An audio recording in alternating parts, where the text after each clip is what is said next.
పితా పుత్ర పవిత్రాత్మ నామమున ఆమేన్. మన రక్షకుడైన యేసుక్రీస్తు నామమున మీ అందరికీ శుభములు.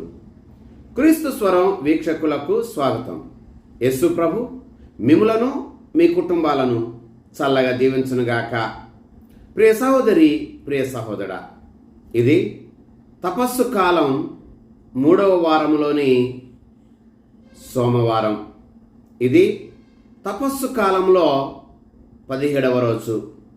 ఈనాటి సువార్త పఠనము లూకా సువార్త 4వ అధ్యాయము 24వ వచనం నుంచి 30వ వచనం వరకు.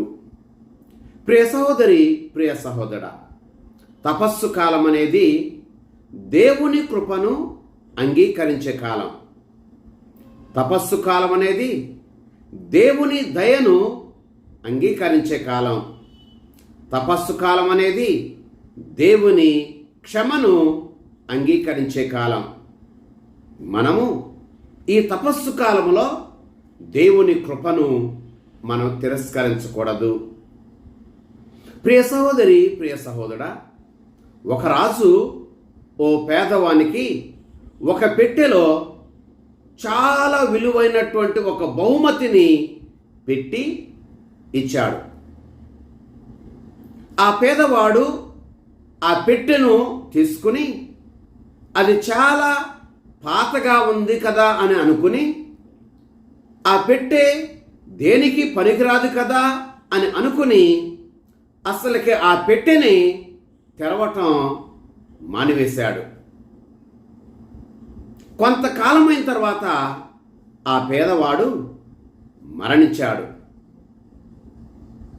ఆ ఇంటికి వచ్చినటువంటి కొంతమంది ఆ పేదవాని ఇంటిలో ఉన్నటువంటి ఆ పెట్టెను తెరచి చూసినప్పుడు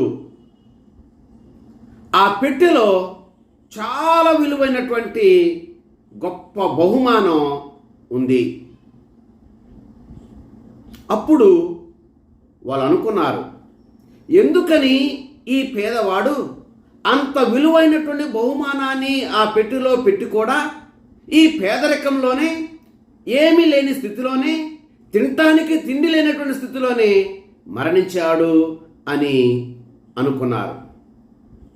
ప్రియ సహోదరి, ప్రియ సహోదరా, మనము కూడా చాలాసార్లు ఈ పేదవాళ్ళలాగానే ఏదేదో ఊహించుకుని దేవుని కృపను మనం తిరస్కరిస్తూ ఉంటాం. ఏదేదో ఊహించుకుని దేవుని కృపను అంగీకరించడానికి మనం ఇష్టపడం. ఈరోజు మనం వింటూ ఉన్నటువంటి సువార్త పట్టణంలో యేసుక్రీస్తు ప్రభు తన సొంత ఊరైనటువంటి నజరేతుకు వచ్చాడు. తన సొంత ఊరైనటువంటి నజరేతుకు వచ్చినప్పుడు ఆ ఊరి ప్రజలు యేసు ప్రభును చూచి, ఈయన మనకు తెలియదా? ఈయన ఎలా మన మధ్య బ్రతికాడో మనకు తెలియదా? వీళ్ళ నాన్న యోసేపు కదా, వాళ్ళ నాన్న వడ్రంగే కదా, అంతటి ఇతడు ఎలా ఇంత గొప్ప స్థితికి చేరాడు అని అనుకుంటూ యేసుక్రీస్తు ప్రభుతో వారికి ఉన్నటువంటి పరిచయం బట్టి, యేసుక్రీస్తు ప్రభుతో వారికి ఉన్నటువంటి చనువు బట్టి యేసు ప్రభుని తిరస్కరించారు. అందుకనే ఈనాటి సువార్త పట్టణంలో లూకా సువార్త 4వ అధ్యాయం 24వ వచనంలో ప్రభు ఇలా అంటున్నాడు, ఏ ప్రవక్తయు తన సొంత గ్రామములో గౌరవింపబడడు అని. ప్రియ సహోదరి, ప్రియ సహోదరా, ఈ నజరేతు ఊరిలో ఉన్నటువంటి ఈ ప్రజలలో యేసుక్రీస్తు ప్రభు పట్ల విశ్వాసం లేకపోవటం వలన, వారికి ఉన్నటువంటి పరిచయం వలన, యేసుక్రీస్తు ప్రభుతో వారికి ఉన్నటువంటి చనువు వలన ఆయన బోధిస్తూ ఉంటే బోధనలను అంగీకరించాల. దానికి బదులుగా యేసుక్రీస్తు ప్రభుపై కోపగించారు, యేసు ప్రభుని ద్వేషించారు. ఫలితంగా యేసు ప్రభుని వారి పట్టణము నిర్మించబడినటువంటి ఎత్తైనటువంటి పర్వత శిఖరానికి తీసుకువెళ్ళి ఆ పర్వత శిఖరము నుంచి క్రిందికి పడద్రోసి చంపాలి అని అనుకున్నారు. కానీ హృదయాంతరంగాలు నెరిగినటువంటి వాడు కనుక యేసు ప్రభు వారి నుండి తప్పించుకుని వెళ్ళిపోయాడు. ప్రియ సహోదరి, ప్రియ సహోదరా, ఈ తపస్సు కాలంలో మనం నేర్చుకోవలసినటువంటి పాఠాలు 2. 1, యేసు ప్రభు ఏ విధంగా అయితే తన సొంత ఊరికి వచ్చాడో దేవుని కృప మనకి దగ్గరగా వస్తూ ఉంటుంది. దేవుని కృప మనకు పరిచయస్తుల ద్వారా వస్తూ ఉంటుంది. మన తల్లిదండ్రుల ద్వారా, మన టీచర్ల ద్వారా, మన మిత్రుల ద్వారా, మనకు తెలిసినటువంటి వారి ద్వారా, మన గురువుల ద్వారా, మన మఠకన్యుల ద్వారా, మన ఉపదేశుల ద్వారా దేవుని కృప మనకు దగ్గరగా వస్తుంది. అనగా దేవుడే వారి బోధన ద్వారా, దేవుడే వారి యొక్క సలహాల ద్వారా, దేవుడే వారి సూచనల ద్వారా మనకు దగ్గరగా వస్తూ ఉన్నాడు. దగ్గరగా వచ్చినటువంటి యేసు ప్రభుని నజరేతు వాసులు తిరస్కరించినట్లుగా మనము తిరస్కరించకూడదు. 2వదిగా,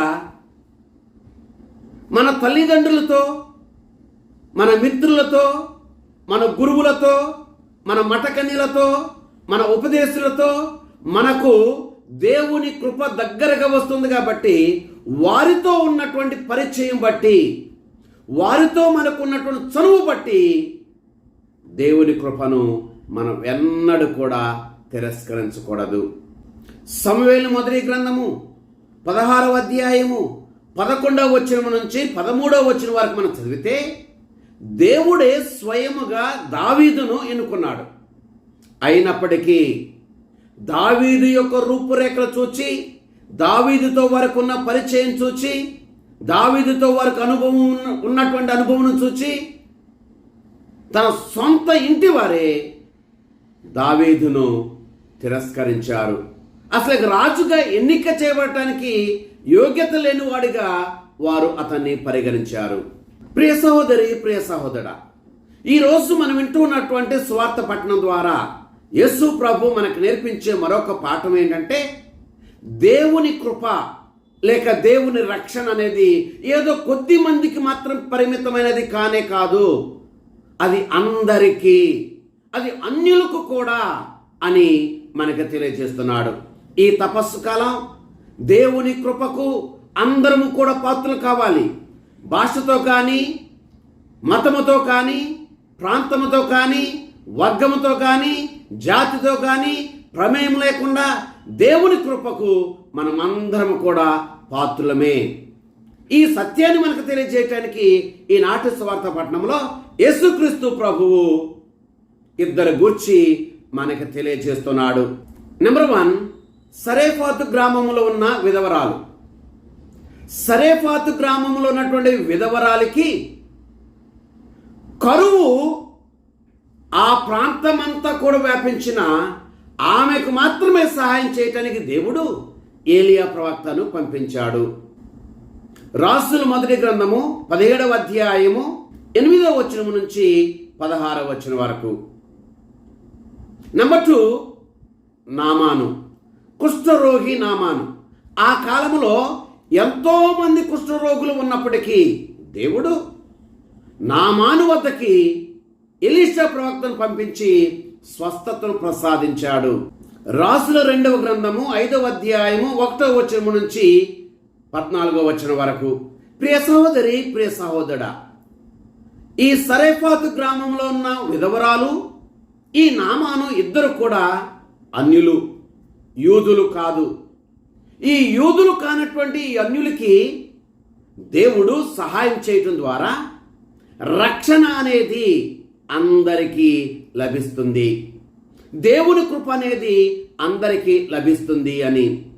అందుకని యూదులు అనుకుంటూ ఉండేవారు, రక్షణ అనేది మాకు మాత్రమే, యూదులమైన మాకు మాత్రమే, ఈ అన్యులకు కాదు అని అనుకుని. కానీ యేసు ప్రభు అన్యులు కూడా రక్షణ పొందుతారు అని చెప్పినప్పుడు అది గిట్టక గర్వముతో కోపగించి యేసు ప్రభుని చంపటానికి ప్రయత్నం చేశారు. ప్రియ సహోదరి, ప్రియ సహోదరుడా, బైబిల్ గ్రంథం నుంచి 3 ఉదాహరణలు ఎలా ఎవరు దేవుని కృపను తిరస్కరించారో మనం తెలుసుకుందాం. నెంబర్ 1, ఫరో రాజు. నిర్గమకాండము 7వ అధ్యాయం నుంచి మన 11వ అధ్యాయం వరకు చదివితే, ఫరో రాజు దగ్గరికి మోషే వెళ్ళి, మోషే అనేక రీతిలుగా దేవుని సందేశాన్ని ఇరికింప చేసినప్పటికీ ఈ ఫరో రాజు తన హృదయాన్ని కఠినం చేసుకుని దేవుని సందేశాన్ని తిరస్కరించాడు. నెంబర్ 2, యూదా ఇస్కరియోతు. మత్తయి సువార్త 26వ అధ్యాయము 14వ వచనం నుంచి 16వ వచనం వరకు మనం చదివితే, యూదా ఇస్కరియోతు దేవుని కృపను తిరస్కరించి గురుద్రోహిగా మారాడు. నెంబర్ 3, ధనవంతుడైన యువకుడు. మత్తయి సువార్త 19వ అధ్యాయము 21, 22 వచనాలలో తన దగ్గరకు వచ్చినటువంటి ధనవంతుడైనటువంటి ఆ యువకునికి తన కృపను చూపితే ధనాపేక్ష వలన దేవుని కృపను తిరస్కరించి ఆయన నుండి విచారముతో తిరిగి వెళ్ళిపోయాడు. ప్రియ సహోదరి, ప్రియ సహోదరుడా, ఈనాటి సువార్త పట్టణంలో ఈ ప్రజలు యేసు ప్రభుని కృపను తిరస్కరించడానికి కారణం వారిలో ఉన్న గర్వం, వారిలో ఉన్న అవిశ్వాసం. ఈ తపస్సు కాలంలో మనలో ఉన్న గర్వాన్ని, మనలో ఉన్న అవిశ్వాసాన్ని ప్రక్కన పెట్టేసి ఈ అనుగ్రహ కాలములో, ఈ తపస్సు కాలములో, ఈ రక్షణ కాలములో దేవుడు మనకు ప్రసాదించేటువంటి కృపను అంగీకరిద్దాం. ఆ ప్రభు మనలను, మన కుటుంబాలను చల్లగా దీవించునుగాక. ఆమేన్. పిత, పుత్ర, పవిత్రాత్మ నామమున ఆమేన్.